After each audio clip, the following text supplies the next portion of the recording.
provide this platform for me to further interrogate the subject that I'm much keen on, that is public interest discourse. And for those who have the public copy of the letter, you can follow, that is not the one, this one. So that I'm going to be speaking to the topic, I'm not going to be reading. So if you want it there, you have to copy. But I understand the English word also. So on page 1 of the paper, I have said that I have to take the leadership of the Duma. But allow me to share my thought on the seemingly practically in our politics. And I went further to say that this is because the present situation of things in our countries calls for sober reflection among all of us in our different capacities as leaders and followers. And I'm sure we all agree with this.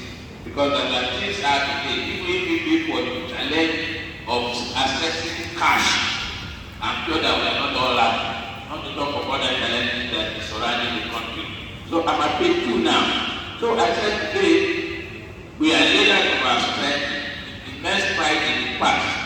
That is why our commitment to the survival of the coming generation must be examined in the context of the prevalence of today's reality and the question that all poses for us to answer. The state of our country and everyone and leadership has made the issue of leadership a public topic in all serious gatherings of men and women. And I'm glad that we are no exception in the University of Lagos Muslim Endowment also. Both local and international assessments are concurring on the point that Nigeria has been a long victim of bad governance. Of no young man of 30 years of age, I'm sure if you are not careful, even somebody like the senator-elect, most likely have not tasted what we could describe as good governance in this country. But be that as it may, one thing we all agree is that we all desire a country where everyone has an opportunity to aspire and to perspire without inhibition based on sex, place of birth, language, or other privileged consideration. We all desire a country where merit be based over mediocrity and nepotism, and where the leaders work for the good irrespective of affiliation. This is the simple demand of our citizens from our leaders. So I'm at page 5 now. One of the key issues we face as a nation is certainly how to move from this point to the next level. Of course, in the last 8 years, we've been probably to the next level. I don't know whether we have reached that level. Hopefully, with characters like Charles Wu, we probably be heading towards the right direction. But be that as it may, notwithstanding all the endowment that this country has, and I'm sure you agree with me, we have more to take to be a giant country. We remain a country of potential. Every time we all talk, we have resources, we have women, we have natural, we have everything. But for years now, over 60 years, we are talking about Nigeria has potential. When those potential will be fully reached or realized, only God knows. And that is part of the reason why today we are interrogating this subject matter for us to see whether way of transition we can have to that change in our system. So when and how exactly the country will transit from the near comatose situation it is to a progressively not a successful country, they make the challenge to Nigeria. When we are about, there is no, and I said there is no more opportunity. Of course, we have to change when we are having new leaders that have emerged now. You have, well, I don't know whether to be elected. I mean, some people were elected. When they be elected, and we are transitioning from one government to the other. Now, when most of the emerging leaders are still at the crossroads as to what their purpose in office is all about, don't be shocked that most of the people that we have that are going to be elected or potentially elected today do not even know have an idea of the mission that they are going to do. That is why they are trying to find somebody that is going to the National Assembly or somebody going to the State Assembly telling you about, I'm going to tile your road to my area.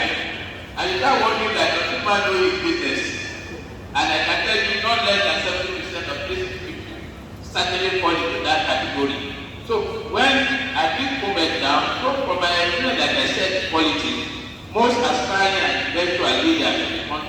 came into the scene without knowing what their views are or the purpose of their offices. Well, one would not be surprised, the quality of our leaders has not been better than the process by which they emerge. That has been seen. In many instances, our political leaders evidence mediocrity to the world and pass in the satisfaction of self-aggrandizement and the impunity of the power capture. I move to page 7. However, before delving into the subject of today's engagement, I consider it very apt that we should discuss some of the functional words or those key words so that we can follow well and you can understand it from where I'm coming from and my destination. So I'm choosing to first and foremost try to take us along by way of description rather than definition of what national means, what transformation means, and what leadership means. So if you look at page 8, I gave 3 different dimensions from the digital meaning of what a nation is. And I came to the conclusion that, of course, if we take the third one, we run into crisis because we cannot say. I said the implication of the above is that the word nation, with respect to the third postulation there, may be understood to mean an aggregate of persons of some same ethnic family who speak the same language or common language. So, of course, we all know that we do not speak the same language here. And we do not certainly share the same ethnicity in Nigeria. So it might not be apt to describe Nigeria as a nation properly so far.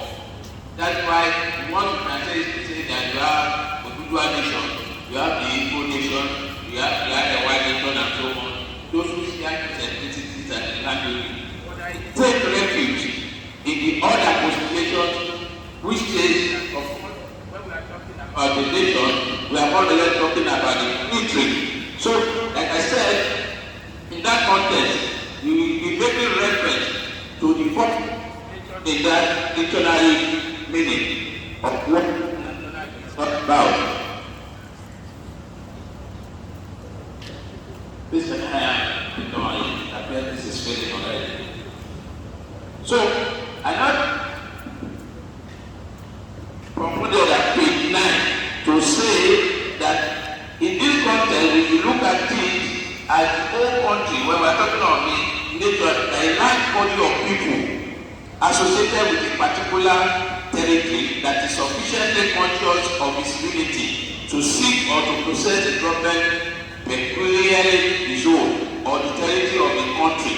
So I end up by saying that when we talk about national, then we protect the geographical entirety of the entire Nigeria. In other words, the transformation or the transition we are talking about is one that covers the entire gamut of the entire of Nigeria. Now, I went from there to transformation, to discover transformation. Of course, it's just to come back, to move from one point to the other. I assume that in a positive manner this time around. That is the essence of our discussion today. That is, how do we move from the state of affairs now to one that we all be proud of? And like I said, when it comes to leadership, which is the most important thing here today, is that there are so many perceptions of the word leadership. There is this book by Principles of Leadership by Dr. Othman and James, where I saw a lot of postulation about what leadership is. I've given you a lot of them there.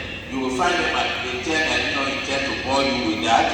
But the one of interest is the one by the author of that book himself, where he said leadership is about an individual's circumstantial position shaped by time, values, information, and socially and professionally accepted and recognized skills and qualities, which seek to influence others through creative and convincing methods to achieve a precise set of objectives, or that contribute to establishing an idea that is determined and oriented towards ensuring adequate growth and overcoming challenges, in addition to obtaining the contentment and satisfaction of the follower.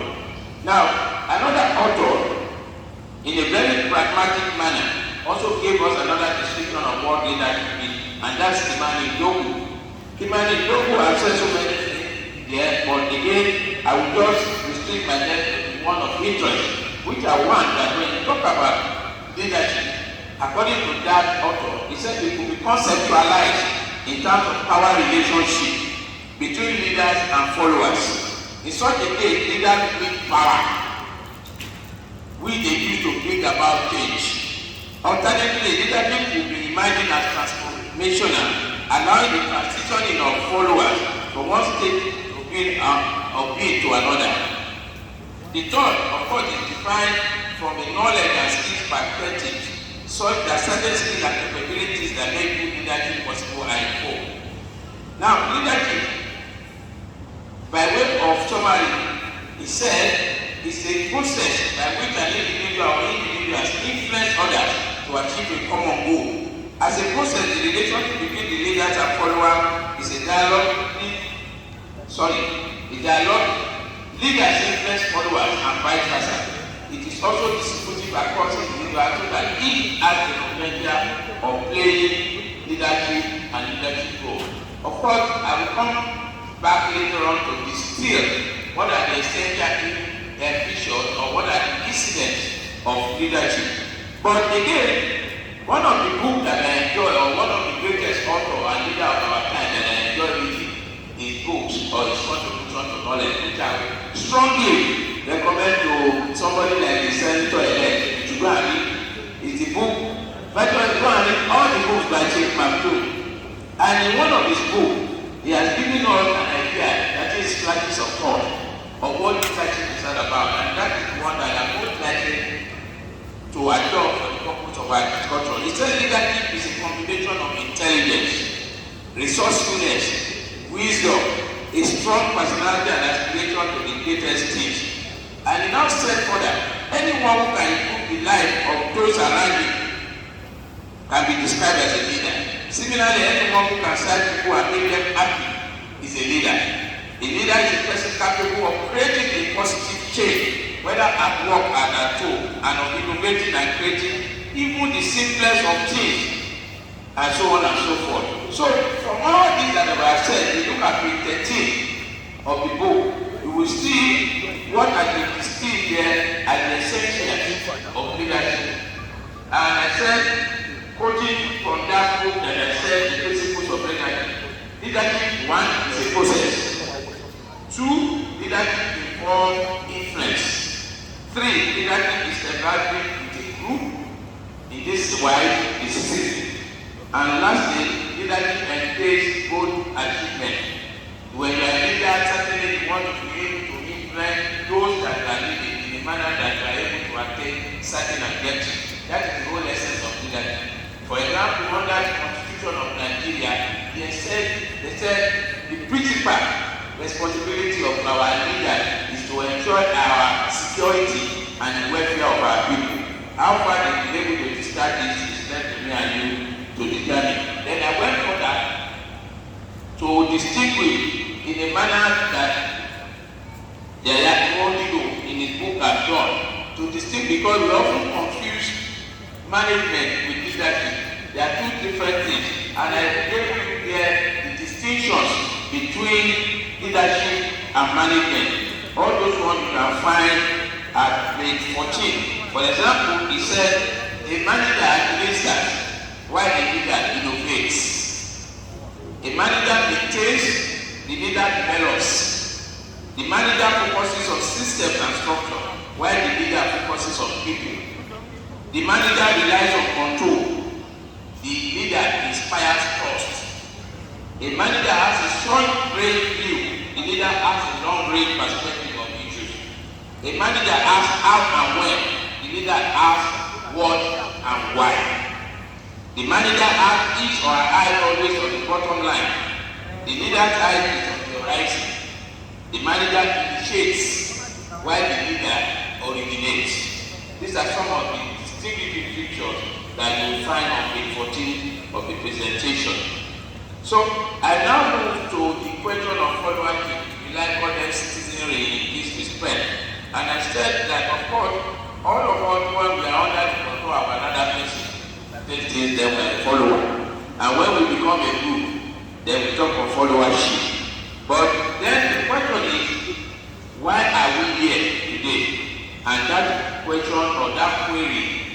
answered at page 16, where I said, we are here essentially to explore the contribution of responsible leadership and responsive followership for citizenry in the transformation of the country called Nigeria. Then at page 16, I said responsible leadership means that the leaders are accountable and act in the best interest of the people they serve. Such leaders must have a clear vision for the future and be willing to make difficult decisions to achieve that vision.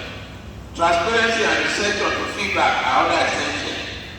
On the other hand, we have responsive citizenry, which means the people the leader leads must be actively engaged in the process of transformation.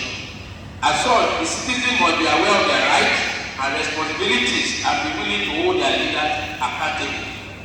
They must also be willing to contribute their time, energy, and resources to the common good. This is one way which we are looking at the subject of today. There is the other perspective which I have said, and this is pragmatic.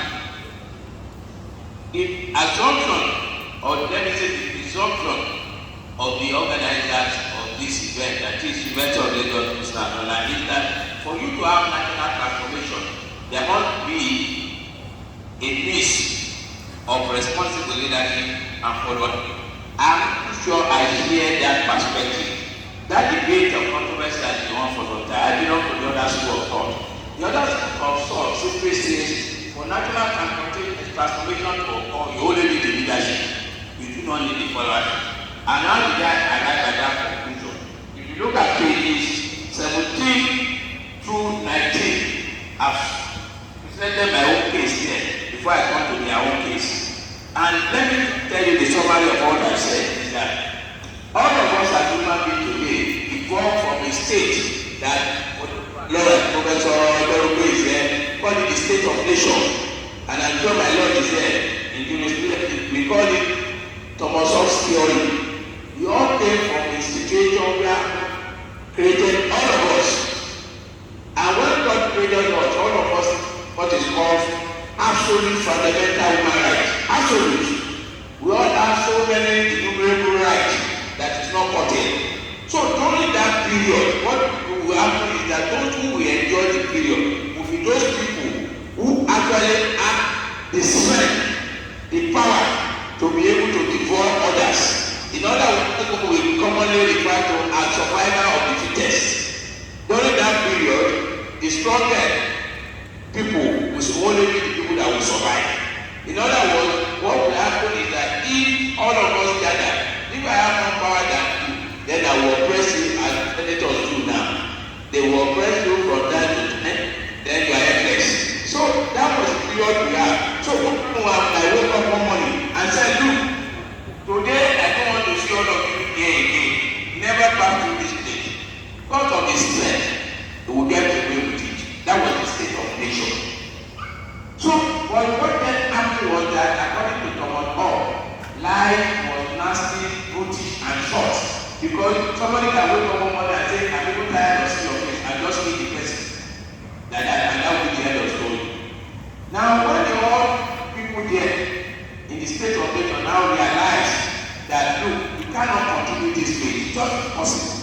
Because you never know what will happen to you the next moment. They all now sat together in the conference and said to themselves, look, we recognize that we all have absolute right individually. But if we all continue to exercise this absolute right, we will never have peace in our community, we will never have peace in our state. So what do we do?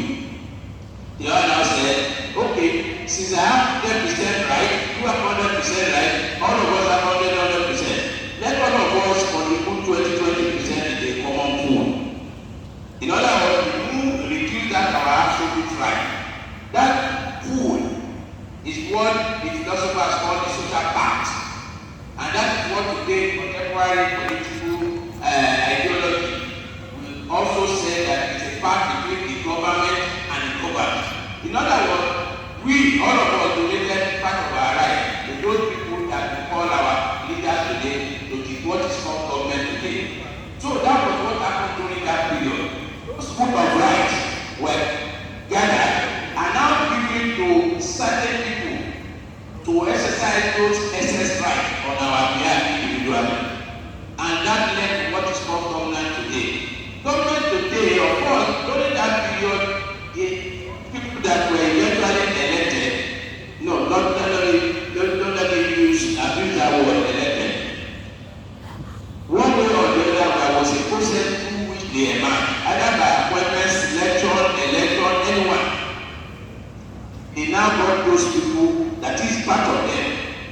anchored powers and started fighting in the interest of everybody. So that is what we call leadership or governance today in contemporary ideology of governance. Now the question is then, how do we get to where we are? Of course, like I said, if you look at page 18, I said the donated right are now to be exercised on behalf of others by some nominated people among them through a process as determined or subscribed to by themselves. It can be through election, appointment, or even inheritance. And I said, this is what gave back to the various system of government that now exists today. The person of whom the person in charge of our people are referred to as leaders in contemporary time. The way and manner they now lead us will determine the fortune of the country. So my view is that by individual endowment, in other words, by the way God has created all of us individually, we have this tendency to want to maximize our rights. That's the reality. If I have my right, I can say the whole of the rest of the Lord's land I want to use for myself personally. Somebody else will say the same thing. Except for the fact that there are regulations and law involved by those placed in charge of all. So the way and manner they now lead us, we now determine what they have to do to the country. So my view is that by individual human beings, we always have the tendency to always be rebellious. We have that tendency. If anybody to be rebellious, but it's because there are rules and regulations that is containing us not to be rebellious or not to want to exercise that happen right. So I said that everyone will prefer to do whatever he or she likes without any check. It is a innate tendency in all of us. Therefore, the essence of leadership in the circumstances is to take these tendencies by not only ensuring that there are rules of engagement in the society, which we call law today, but that such rules are obeyed. That is why in today's law we talk about the rule of law. So where leadership discharges its responsibility, that is those people that eventually are the people that we have given those donated rights, where they discharging their responsibility, the followership. That's my view. We have no choice but to abide by the dictates.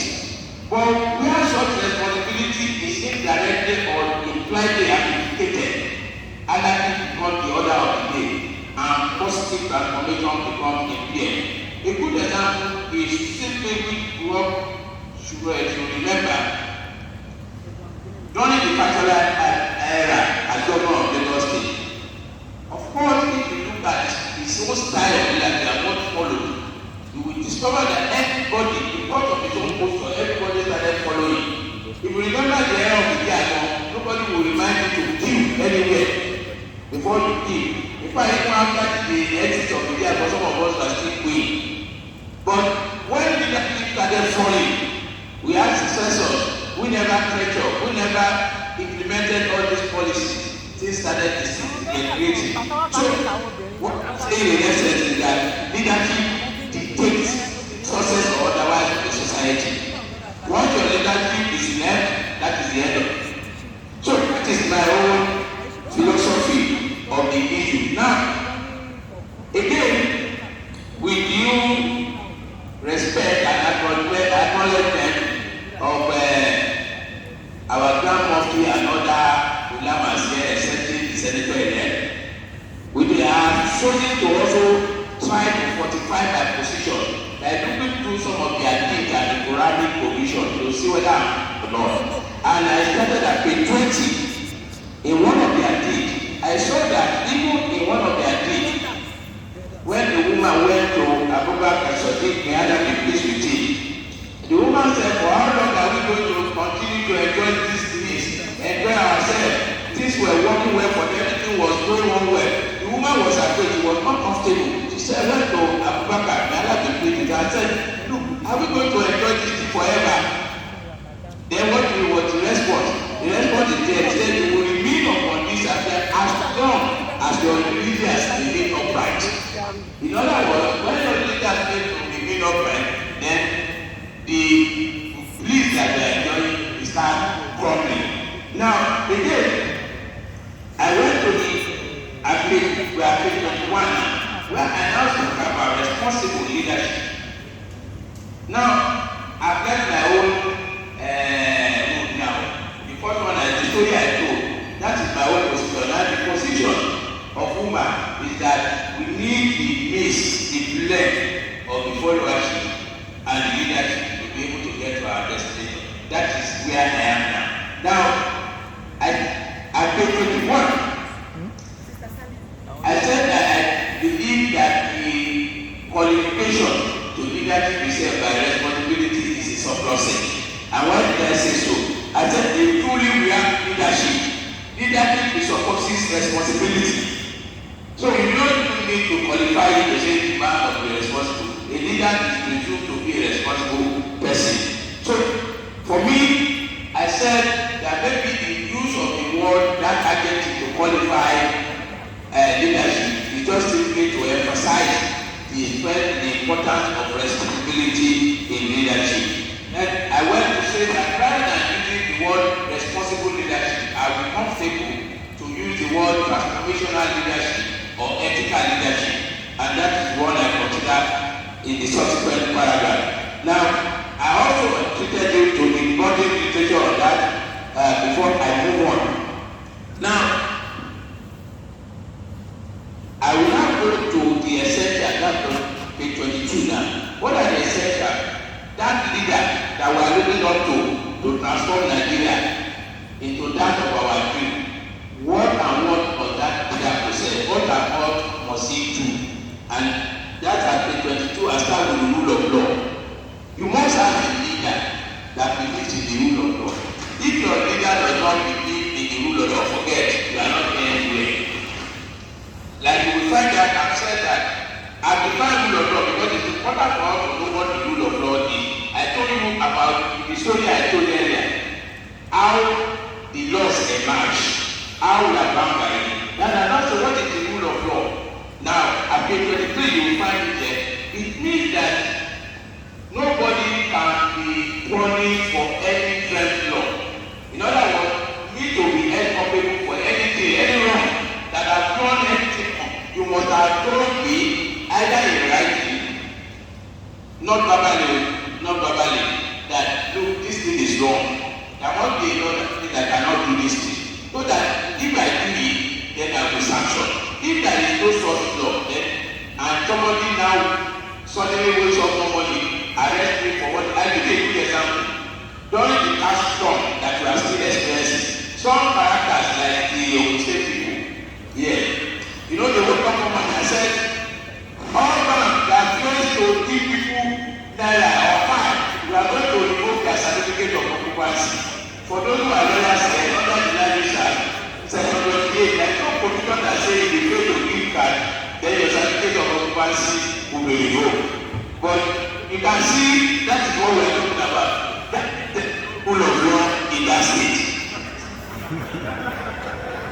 I'm not testifying to anybody. I'm just giving a narrative. So that is the first thing.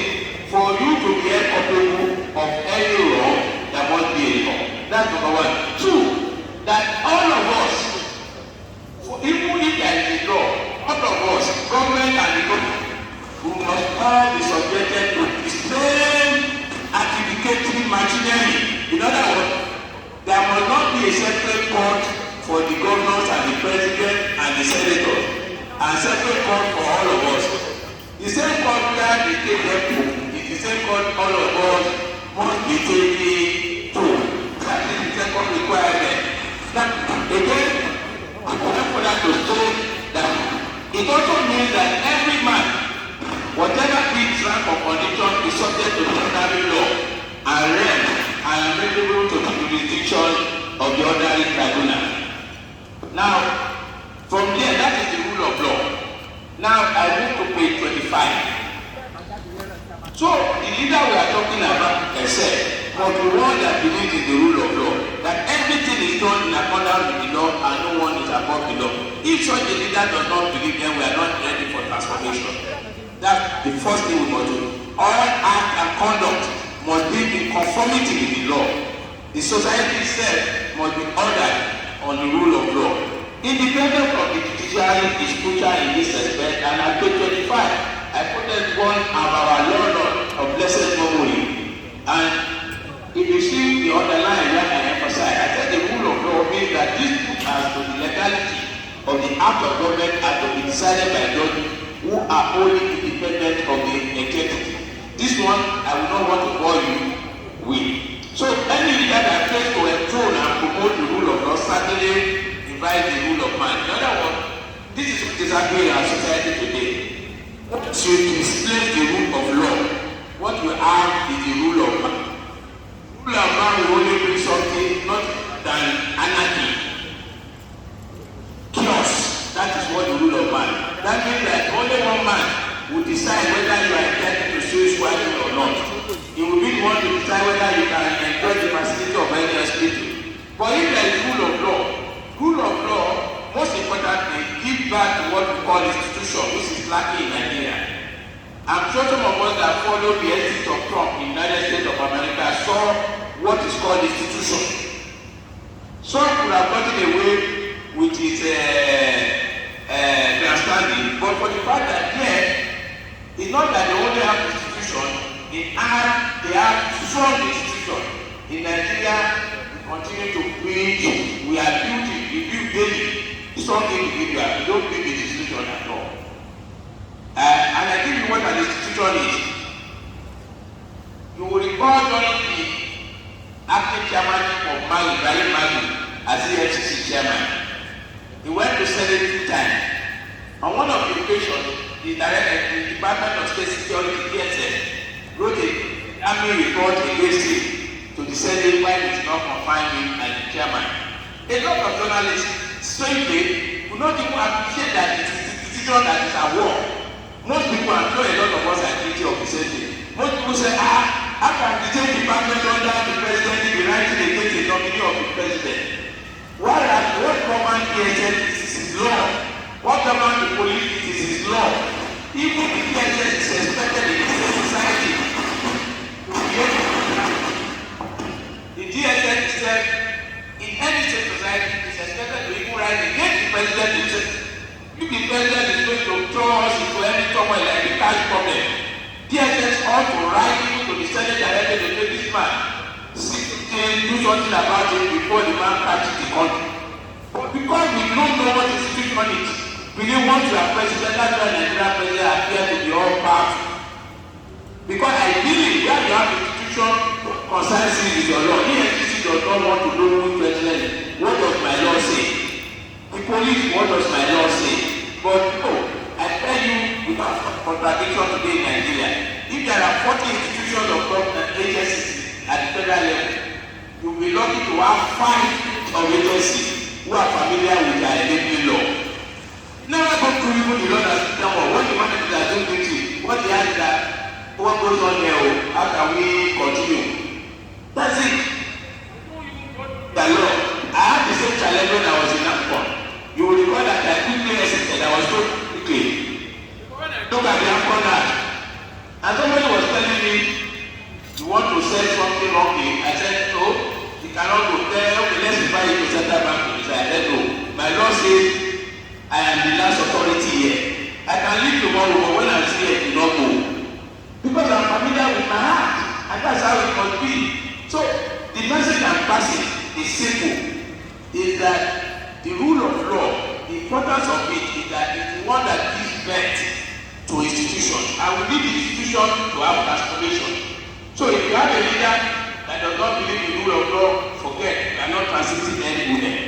Any leader that fails to enthrone and promote the rule of law, certainly I've spoken about that. So leadership must realize that the only thing that is constant in life is change. And that no condition is permanent. Now I've just begun lessons to 27, accountability. That's the second thing. Any transformational leader must be interested in accountability. We don't have to even ask him at all. He must know that what, particularly a Muslim, if the person is a Muslim, in fact, his situation is more precarious than that of any other person. Because one, he owes the duty of accountability to his creator, Almighty Allah. He owes to us, he owes to himself. the duty of accountability is central. So a leader must be accountable to the people, otherwise his action and policies and affairs will not advance the common good. Without accountability, leadership begins in the right. So I continue. Rendering of account must be a routine matter. It's not when we start demanding. A leader need not wait until such accountability is demanded by the people. When leaders acknowledge or accede to the fact that they hold the followers detailed explanation of their action and policy while in office, circumspection comes to the fore. Stewardship is a tool of ensuring that the best interest of the people is the leader primary consideration. Page 28. Rather than the above, of course, you know what happened in Nigeria. People don't even take feedback. These people, they feel that we're body to them. What are they our body? And that is part of the challenge we have today. They don't know that the whole world is it. We must know what we decide. We are entitled to explanation and justification for whatever policy they put on. And I think that it is one of the essentials of somebody who is interested in the transformation of Nigeria. Failure of accountability has said to give when a state official fails to attend to the duty with speed required for public service, but it dodges the self-delusion, believing that the followers are his mercy. Accountability and community are one of an upright in page 29. Now I went to a quote from a book authored by Yaya Indigo, and most importantly, the third one is the one that is instructive in this respect. He said leadership involves a sense of responsibility and accountability, not only to those who have been led, like I said, but also to Allah, the exalted. At the same time, all the things aware that want to be questioned by Allah on the day of resurrection as to how he treated and then his followers. He will be judged as to whether he was kind, generous, merciful, just, honest, patient, and accommodating. Or either was harsh, hard-hearted, temperamental, unforgiving, dishonest, unjust, inept, corrupt, and selfish. Now, this duty of accountability, also the Quran and Hadith mandate saying on somebody that is a transformational leader, particularly if the person is a Muslim. I have cited Quran, Surah Al-Baqarah, chapter 2, verse 283 there. I also went into chapter 3, verse 72, where leadership is described in Islam or is guided in Islam as a church. That is, once you are a leader, you know what you are carrying is a honor. So from that moment, you are in trouble. And you will see eventually, that is why is anybody now find leadership in Islam will run away from it. You understand the implication of being a leader in Islam. If they all give, you will run away. But you come point there, you know, or you pretend not to know. That is why we even struggle for leadership. So I went further to say that we talk about Maslowian, that is accountability, the other when we betray the trust. Then I went further to Quran chapter 8, verse 26. That is when you accept that trust, like the senator elect now. I'm too used to speaking to your people, the political class now, so you deliver the message to them. Now, in Quran chapter 8, verse 27, Allah says, "O believers, do not betray God and the messenger, and do not betray your trust." You told us you were going there to represent us and make good laws for us. If you make bad law, it's betrayal. So you know the consequence and tell them also the consequences. So the breaking of trust in Islam, of course, if when you betray that trust, that is that leadership trust. One that says you cannot even regard yourself as a Muslim. I'm sure that Muslim will treat us more to this.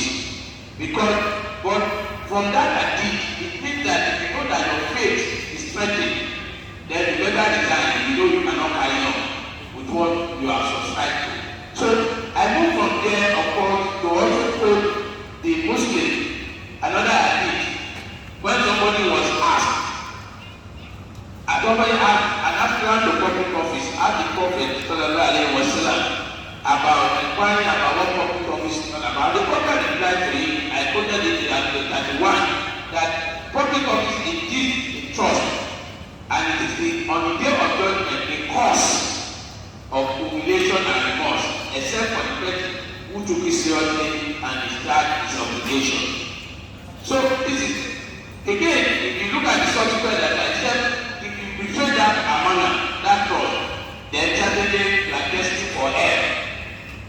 So when you see all these things, you start thinking twice whether you want taking that gamble with leadership in this country. Now, such persons, according to the prophet, are also hypocrites. Of course, I refer to all those ones who are hypocrites, that is that person, when they speak, he lies. When he promises the face, and so on and so forth. So, from the Komoya, I concluded on the accountability of the leader, that the transformational leader must be ready and willing at all times to be accountable. This duty goes beyond stealing. It's not about stealing alone. If you abuse office, it's betrayal of trust. And I also went to that to also say, if you know that you cannot be a senator and you went to take it, incompetence is also a crime. It's a sin. It's a betrayal of trust.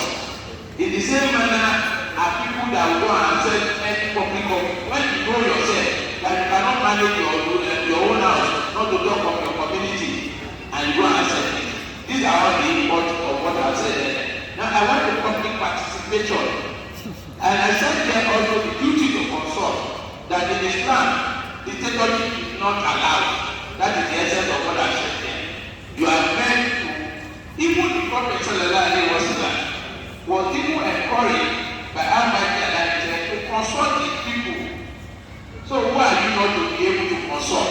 So that one are then by way of participation that you must allow as a leader, as somebody that wants the country for good, to enable your followers, the citizens, to be able to access, to be able to comment on your policies and principles.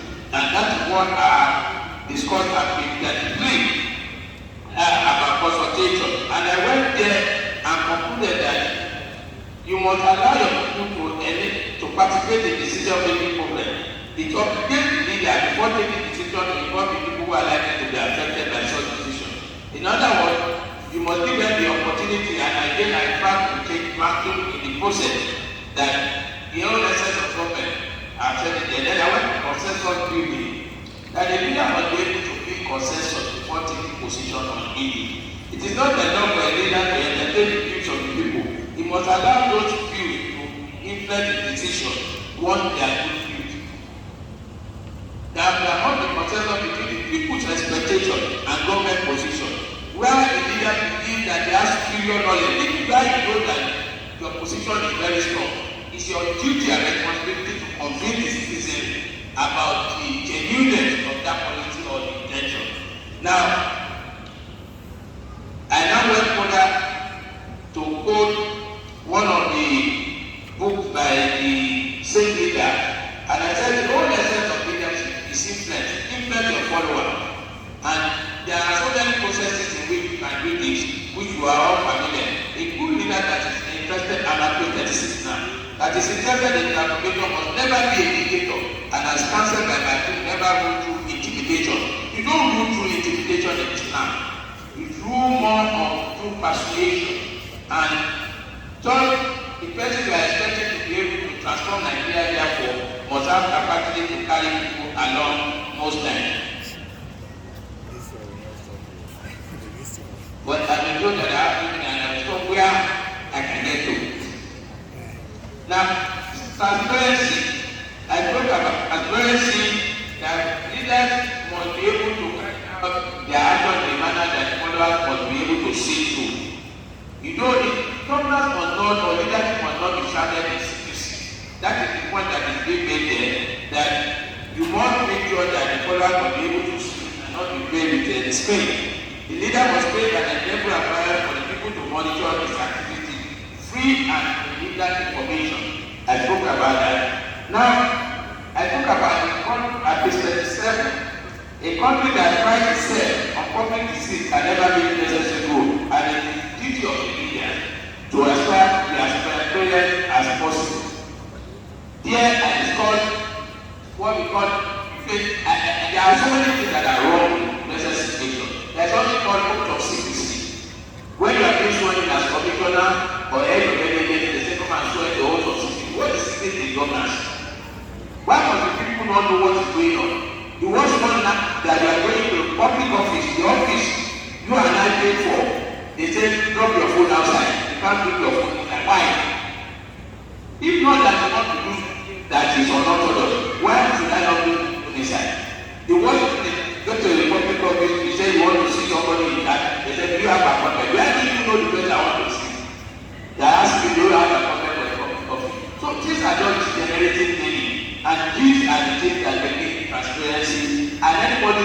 transform the country must just be open. Allow people access. Let them be able to communicate those that are responsible for our affairs. Then I went to the issue of justice. Our transformational leader must also be the one that is interested in justice. There will only peace and progress in society when there is justice. Access to justice is cornerstone to leadership. And I went further again to refer out what the Quran says in chapter 38, verse 26, why we must judge among ourselves with truth, and we must not follow our own personal desire in this process.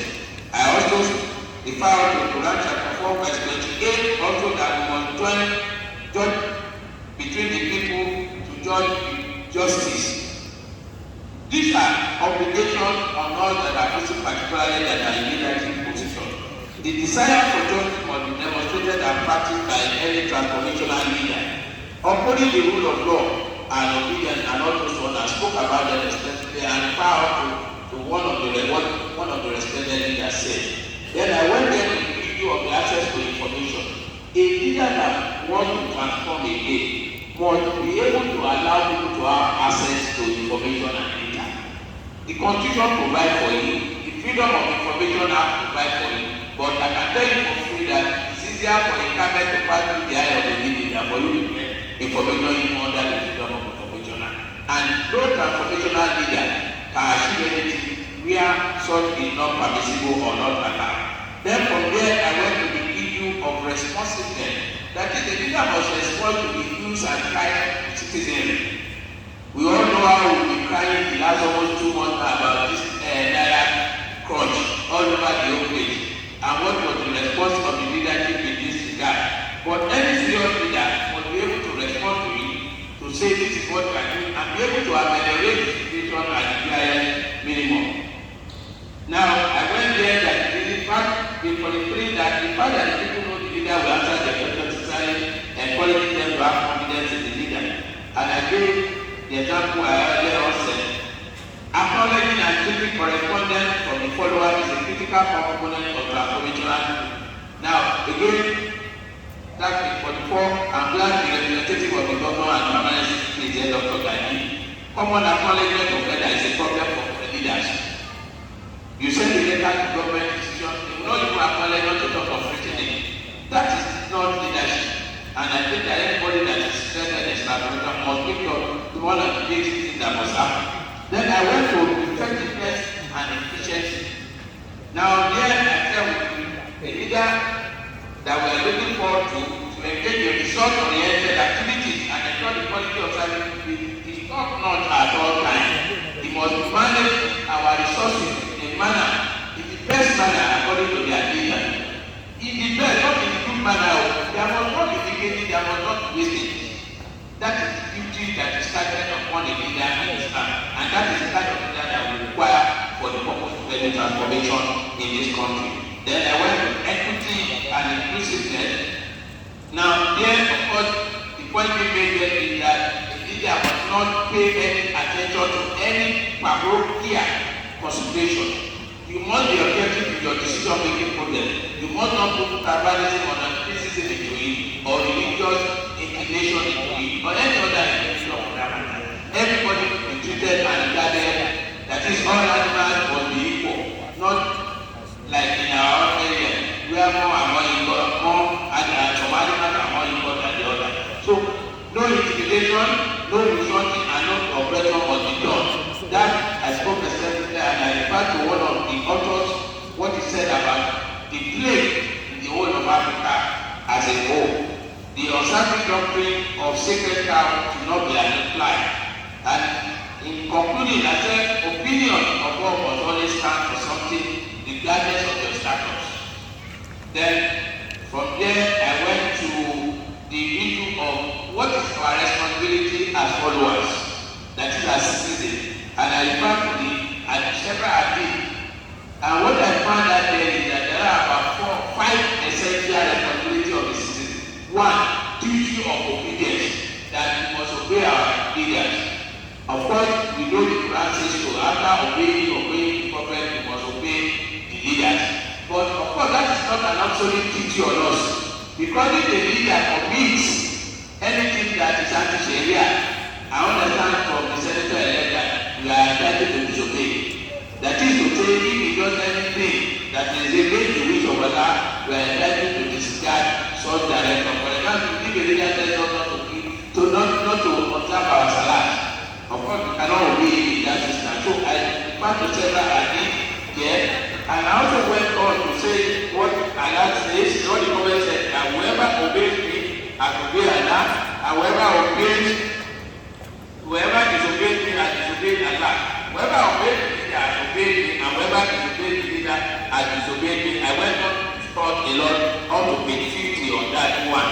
Now, from there, I end up what are the essential things that we must not. We also know a duty of advising our leaders. If you know that we have capacity to advise, even if it's too right in any way, we have the duty as citizens to also communicate. We have a duty of counsel towards them also. We must do that one. We have a duty to demand accountability. This one we fail. Most of what we don't even know our counselor not to talk about ourselves, not to talk about demanding accountability. It's a duty in Islam that we must demand accountability from our leaders. In fact, there is a hadith that I read there.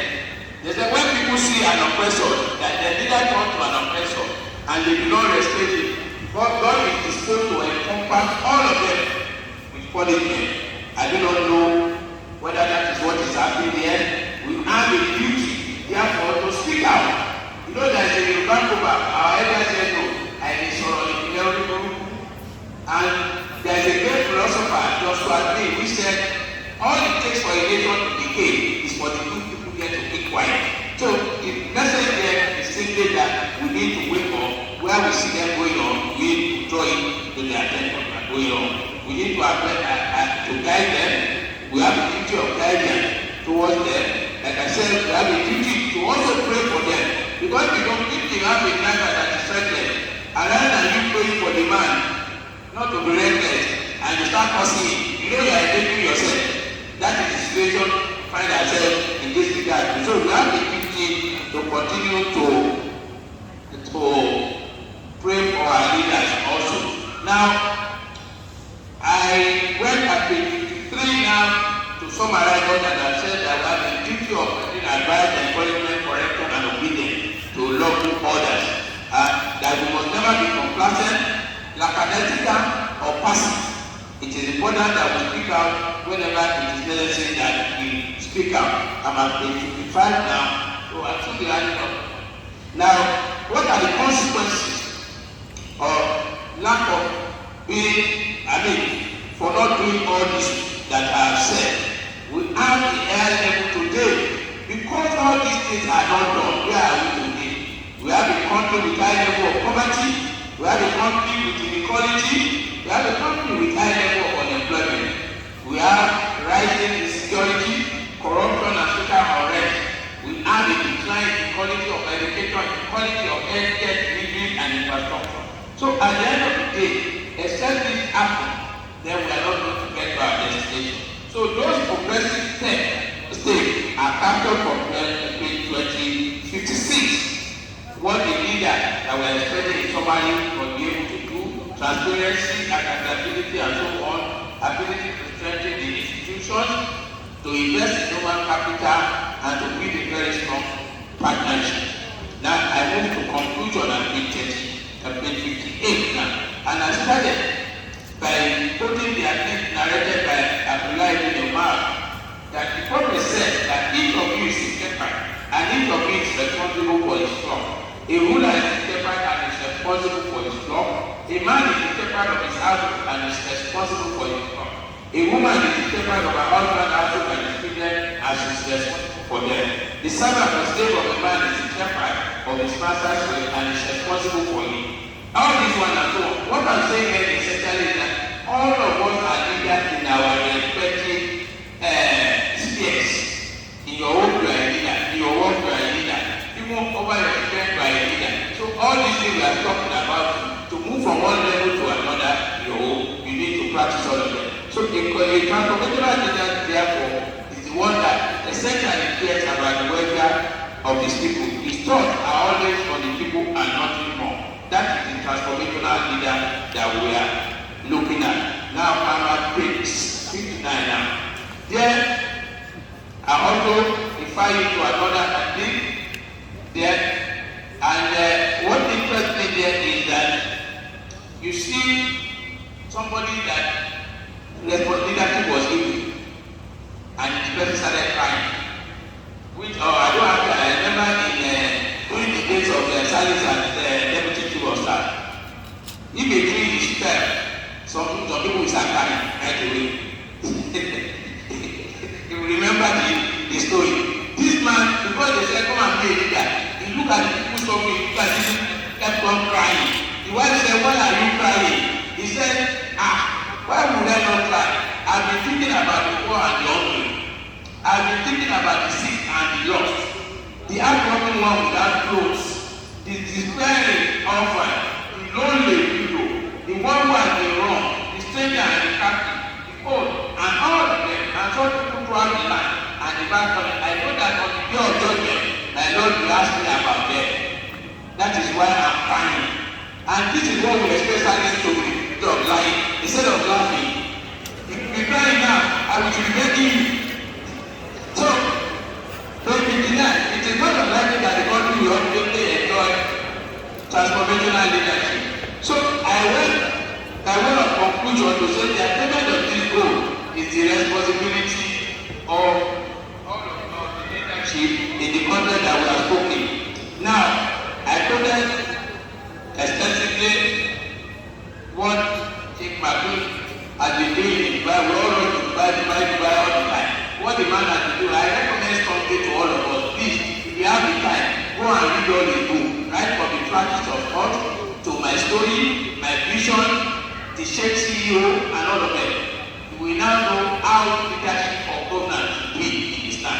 That is the replica of public that if you are a leader in Islam, you cannot avoid following by the exemplary leadership and politics of Abu Bakr, of Umar, of Uthman. You cannot look at what you become a leader. Just go and carry all their biography and study before you do anything. Otherwise, the probability that you fail is virtually certain. So, at page 2 now, I said, beyond all this one, I was also far off to what the prophet said about leadership when he was approached. Somebody asked, and the prophet said, Abraham, that the prophet telling us of Salisu, do not ask for a position of leadership. It is given to you as a result of, if it is given to you as a result of asking for it, you will be left to deal with it on your own without other support. If it is given to you without asking for it, let's work and be there for you. I'm sure you are following. So I conclude using Quran chapter 3, verse 26. You know Allah gives power to whoever He likes. So I believe Allah decided to give power to Salisu too. So Allah Akbar. You thank God for your life. So in this context, again, because of time, I have also referred you to some other literature that people that are interested in further study of leadership that you can go and look at it. And when you look at it, you'll be able to appreciate what leadership entails in Islam and why we must adhere by the tenets of Islam. Distinguished Mr. Chairman, distinguished brothers and sisters, mothers and fathers in Islam, this is the summary of my presentation and I thank you for your attention. May Allah bless you.